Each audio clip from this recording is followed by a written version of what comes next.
रुक करेंगे एक बड़ी खबर का उत्तराखंड से मिल रही है। उत्तराखंड के नए सीएम होंगे पुष्कर सिंह धामी। इस वक्त की बड़ी खबर आपको बता रहे हैं। उत्तराखंड के नए मुख्यमंत्री पुष्कर सिंह धामी होंगे।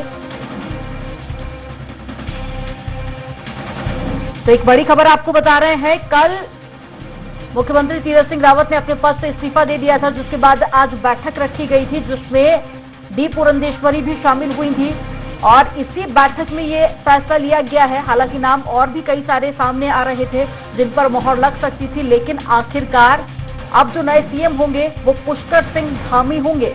एक बड़ी खबर आपको बता रहे हैं उत्तराखंड से, जहां उत्तराखंड के नए मुख्यमंत्री पुष्कर सिंह धामी होंगे, जो कि खटीमा से विधायक हैं और अब जल्द ही वो मुख्यमंत्री पद की शपथ भी लेंगे। तो एक बड़ी खबर आपको बता रहे हैं उत्तराखंड से।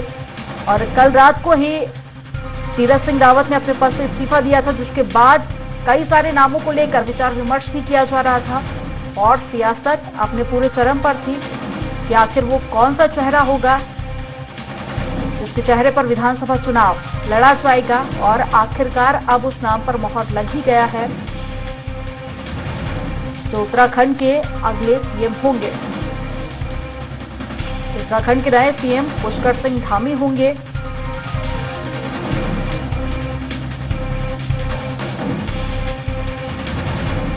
और इन्हीं के चेहरे पर अब विधानसभा चुनाव भी लड़ा जाएगा।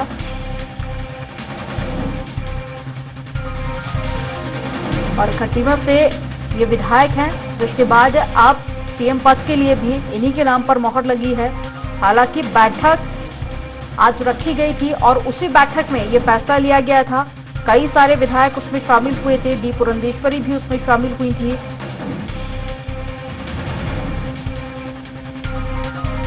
एक बड़ी खबर आपको बता रहे हैं उत्तराखंड से, जहां नए मुख्यमंत्री को लेकर अब फाइनल मोहर लग गई है। और बीजेपी विधायक दल की बैठक में ही ये फैसला लिया गया है। जो अभी तक खटीमा से विधायक थे पुष्कर सिंह धामी, उन्हीं के नाम पर मोहर लगी है और जल्द ही अब वो सीएम पद की शपथ भी लेंगे।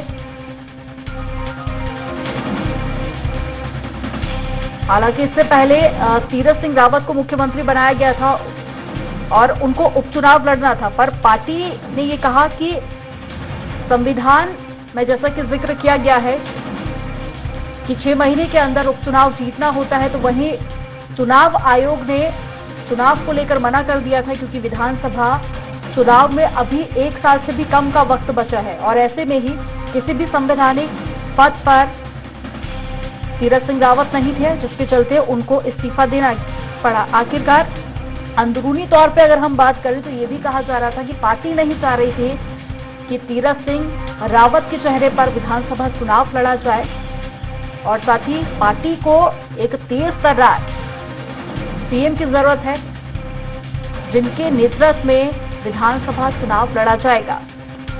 और उसी को लेकर 4 नाम ऐसे थे जिन पर सबसे ज्यादा विचार विमर्श किया जा रहा था और उन्हीं चारों में से एक नाम पुष्कर सिंह धामी का था, जिनके नाम पर मोहर लग चुकी है। विधायक दल की बैठक भी थी जिसपे ये बड़ा फैसला लिया गया है।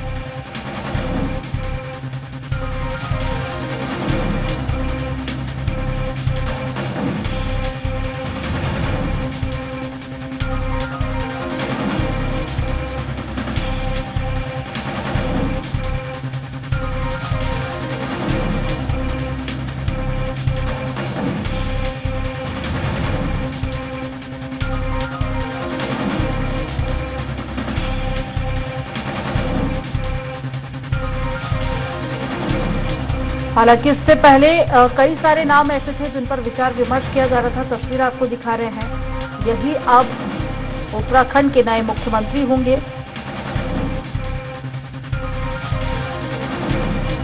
इससे पहले तीरथ सिंह रावत 114 दिन तक मुख्यमंत्री रहे। उससे पहले त्रिवेंद्र सिंह रावत उत्तराखंड के मुख्यमंत्री थे। इसके बाद अब पुष्कर सिंह धामी नए उत्तराखंड के मुख्यमंत्री होंगे। और अब कुछ ही देर में आधिकारिक तौर पर भी इसकी घोषणा कर दी जाएगी।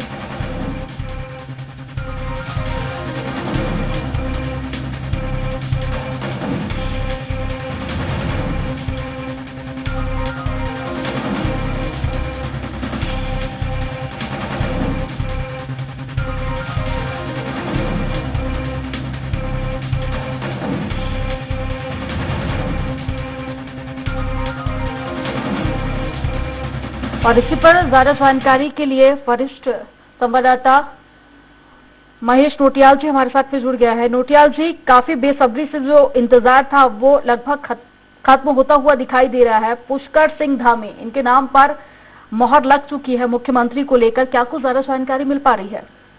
देखिए, सबसे बड़ी बात यह है कि बीजेपी के लिए इस समय उहापोह की स्थिति थी कि किसको सीएम बनाया जाए जी। और अभी जो अगर हम गढ़वाल और कुमाऊं का रेशो देखें तो उसमें गढ़वाल से जो है मदन कौशिक अभी प्रदेश अध्यक्ष हैं और इसलिए लाजमी होता है कि जो कुमाऊं का रीजन है उत्तराखंड के हिसाब से वहां से कोई सीएम पद का दिया जाए। तो वहां से बिशन सिंह चौपाल, पुष्कर सिंह धामी और अन्य के नाम भी चल रहे थे, जिसमें पुष्कर सिंह धामी को अभी जो है सीएम पद दे दिया गया है बीजेपी की तरफ से।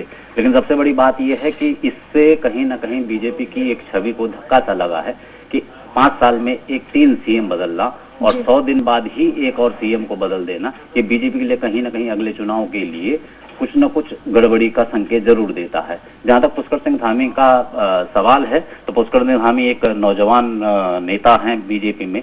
काफी पहले से वो अखिल भारतीय विद्यार्थी परिषद से जुड़े रहे, लखनऊ यूनिवर्सिटी से उन्होंने अपनी पढ़ाई पूरी की है और वो विभिन्न पदों पर अखिल भारतीय विद्यार्थी परिषद में रहे हैं। इस समय खटीमा से वो विधायक हैं और 2002 में मुख्यमंत्री के सलाहकार तक रह चुके हैं।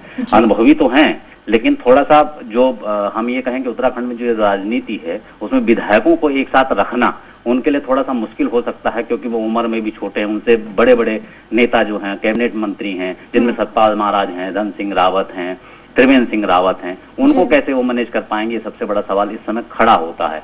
और सबसे बड़ा सवाल तो ये भी खड़ा होता है कि त्रिवेंद्र सिंह रावत को हटाकर तीरथ सिंह रावत को सीएम बनाया गया था, तो क्या बीजेपी की रणनीतिकार जो इतनी बड़ी पार्टी को चला रहे हैं, क्या उन्हें नहीं पता था कि कोविड काल में उपचुनाव नहीं होगा? क्योंकि चुनाव आयोग पहले ही कह चुका था कि कोविड काल में अब उपचुनाव की संभावनाएं कम हैं, लेकिन इसके बावजूद भी तीरथ सिंह रावत को सीएम बनाया गया। तो ये सबसे बड़ी गलती बीजेपी ने उस समय की थी, त्रिवेंद्र सिंह रावत को हटा के। लेकिन अपनी गलती को छुपाने के लिए अब उन्होंने संवैधानिक संकट का हवाला देते हुए तीरथ सिंह रावत को इस्तीफा देने पर मजबूर कर दिया, यानी उन्हें बलि का बकरा बनाया गया।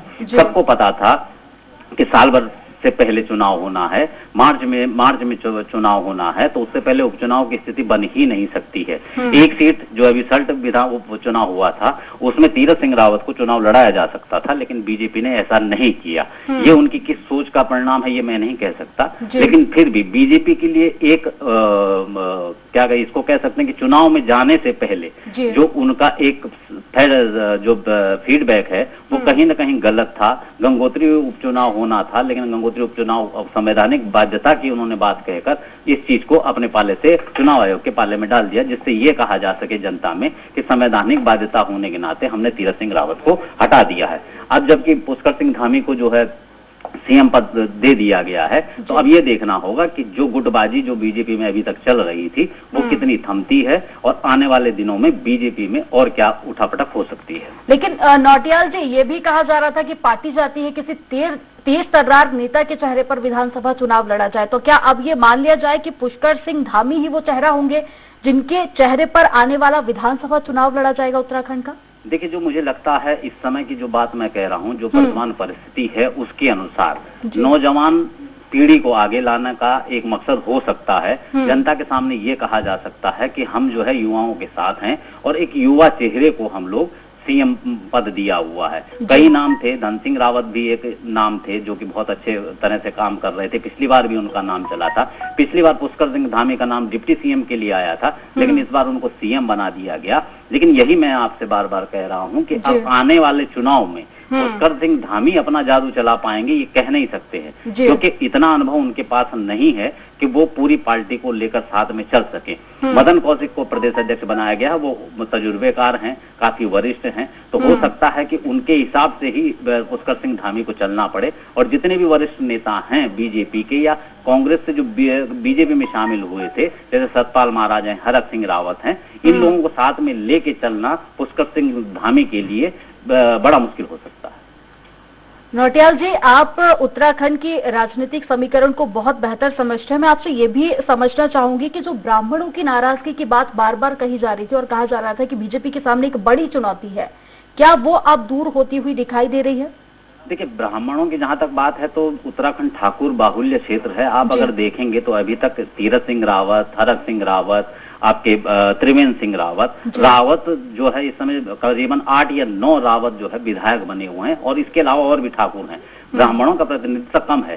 केवल जो देवस्थानम बोर्ड जो बनाया गया था उसके तहत जो राज पुरोहित होते हैं, जो इन चारों धामों की पूजा अर्चना करते हैं, ये जितने महामंदिर जो देवस्थानम बोर्ड में रखे गए हैं, वो पुरोहित उनसे नाराज थे। तो उन पुरोहितों का ज्यादा क्षेत्रफल में उनका दबदबा नहीं है। जहां जहां धाम है या जहां जहां उन धामों के पुरोहितों के पैतृक गांव हैं या वो जहां निवास करते हैं, वहां वहां उनका प्रभाव है, जिनमें गंगोत्री क्षेत्र भी एक शामिल था, जिसमें उपचुनाव की बात आ रही थी। और बीजेपी को फीडबैक यही मिला था कि गंगोत्री में जो है बीजेपी की जीत नहीं हो सकती है। कहीं न कहीं इसलिए भी ये फैसला लिया गया कि तीरथ सिंह रावत को संवैधानिक बाध्यता का हवाला देते हुए हटा दिया जाए और नया सीएम बनाया जाए। और जहां तक आपने ब्राह्मणों की नाराजगी की बात की है, तो ऐसी कोई बात नहीं है कि ब्राह्मण बीजेपी से नाराज हैं। ब्राह्मण, बनिया और ठाकुर, ये तीनों मिलकर ही बीजेपी की सरकार बना पाए हैं उत्तराखंड में। खासकर उत्तराखंड की मैं अगर बात करूं तो उनकी सह पर ही ये सरकार बनती है। ठाकुर बाहुल्य क्षेत्र है, लेकिन बीजेपी जो है हमेशा दोनों पक्षों को साथ में लेकर चलने की कोशिश करती है। अगर वो प्रदेश अध्यक्ष ब्राह्मण बनाती है तो अपना जो है सीएम जो है वो ठाकुर से होता है। गढ़वाल कुमाऊं का भी संतुलन बनाते हुए वो अपने राजकाज को चलाती है। नौटियाल जी, आप बनी रहिएगा, हमारे साथ में स्टेट हेड भी जुड़ गए हैं, एसएस तोमर। तोमर जी, क्या कुछ ज्यादा जानकारी मिल पाई है? आखिरकार पुष्कर सिंह धामी को लेकर मोहर लग चुकी है और कहा जा रहा है कि कुछ ही देर में आधिकारिक तौर पर भी अब घोषणा कर दी जाएगी, क्या ज्यादा जानकारी? ये आधिकारिक पुष्टि हो गई है अंदर से। पुष्कर सिंह धामी के लोग नारेबाजी कर रहे हैं। पुष्कर सिंह धामी को उत्तराखंड का 11वां मुख्यमंत्री घोषित कर दिया गया। जी। और शपथ ग्रहण समारोह की हम बात करें तो कब तक शपथ ग्रहण समारोह है? शपथ ग्रहण आज ही होगी, अभी तय नहीं हो पाया है। शपथ ग्रहण का तैयारी चल रही है, आज ही शपथ ग्रहण करा दी जाएगी। तोमर जी, जैसे कि मेरी नौटियाल जी से भी अभी चर्चा हो रही थी, तो उनका कहना है कि एक युवा चेहरा है पुष्कर सिंह धामी, और बीजेपी में तमाम बड़े दिग्गज नेता भी हैं, तो उन सभी को कंट्रोल करना कितना मुश्किल साबित हो सकता है पुष्कर सिंह धामी के लिए? पुष्कर सिंह धामी जो हैं बहुत अच्छे नेता हैं, उत्तराखंड के युवा नेता हैं, 2 बार विधायक रहे हैं, लखनऊ यूनिवर्सिटी पढ़े हुए हैं, काफी काबिल हैं, सबको साधने में उनका हुनर है। और ऐसा लगता है कि पुष्कर सिंह धामी सबको साथ लेके चलेंगे और पुष्कर सिंह धामी एक अच्छे मुख्यमंत्री उत्तराखंड में हो पाएंगे।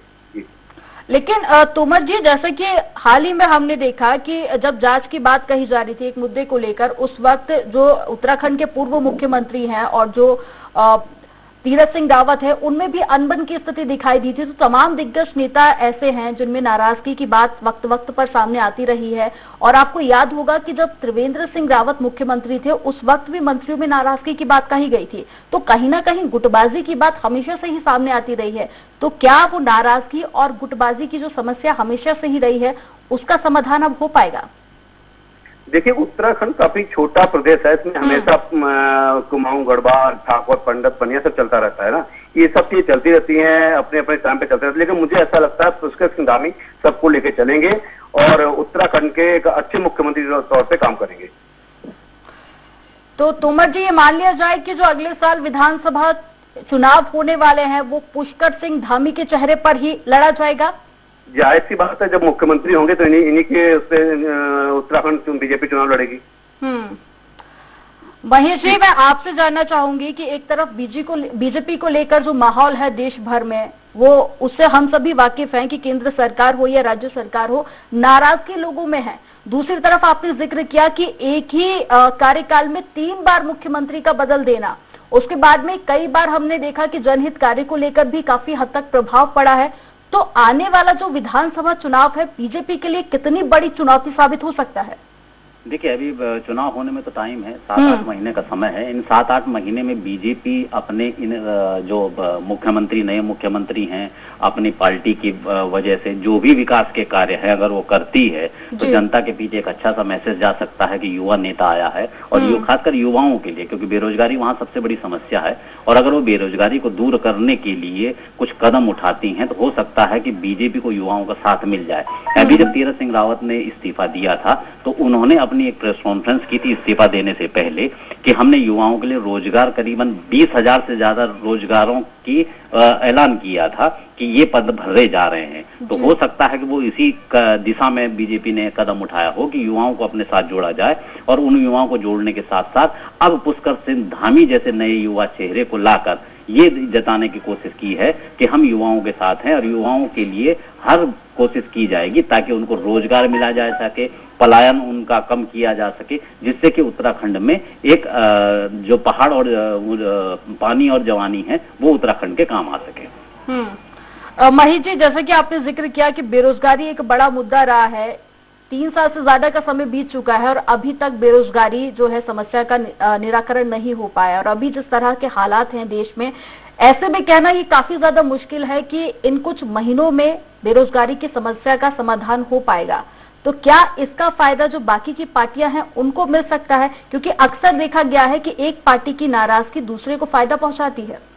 नहीं, देखिए, जहां तक 2 पार्टियां हैं यहाँ पर, मेन होता है बीजेपी और कांग्रेस। हमेशा 5 साल का टर्म होता है, 5 साल के टर्म के बाद कभी बीजेपी की सरकार बनती है, बीजेपी के बाद कांग्रेस की सरकार बनती है।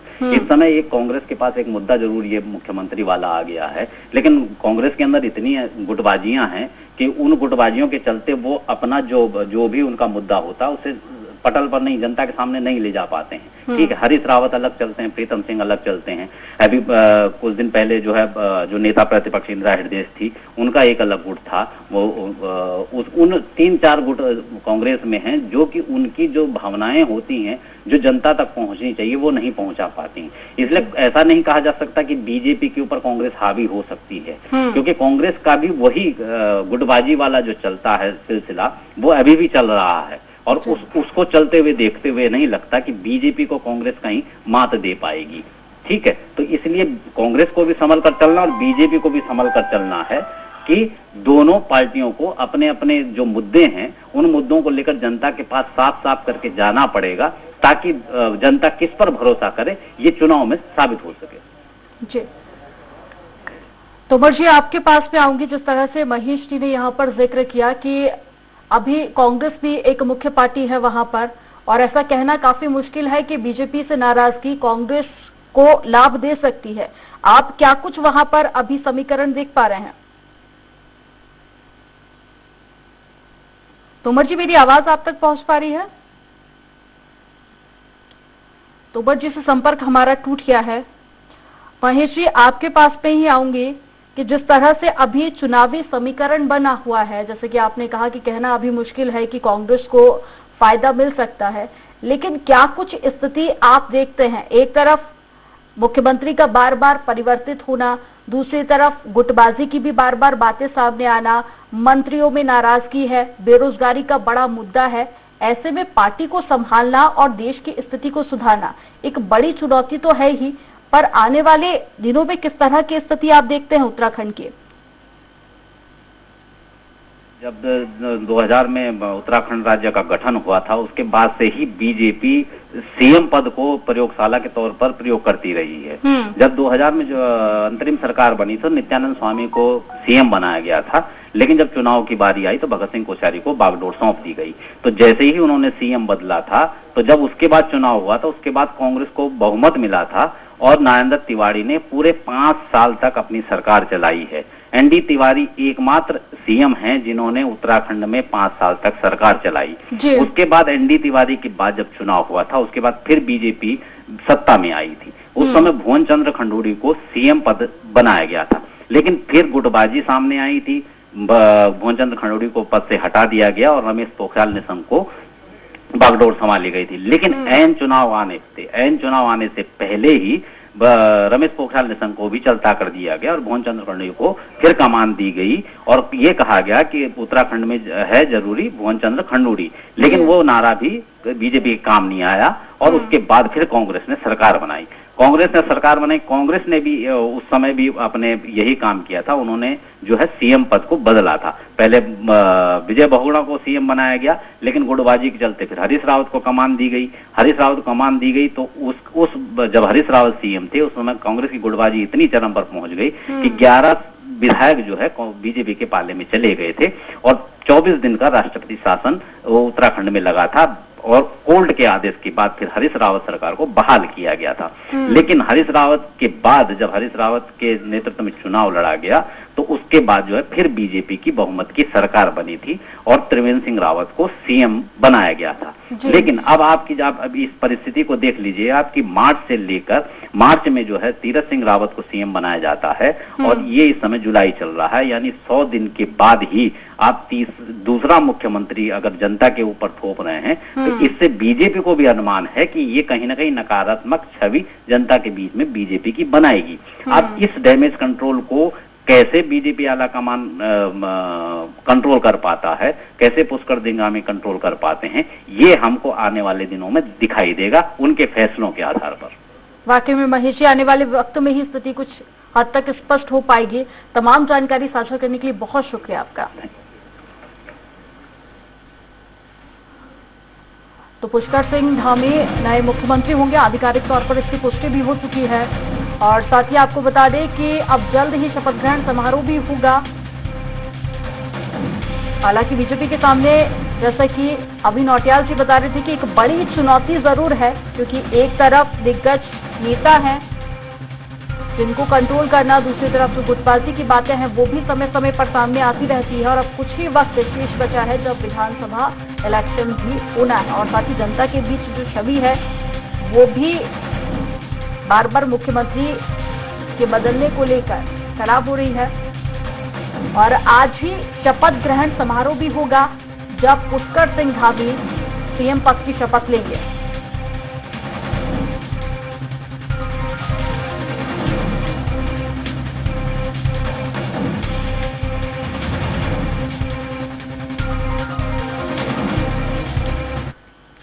बुलेटिन में फिलहाल इतना ही। आप देखते रहिए स्वराज एक्सप्रेस।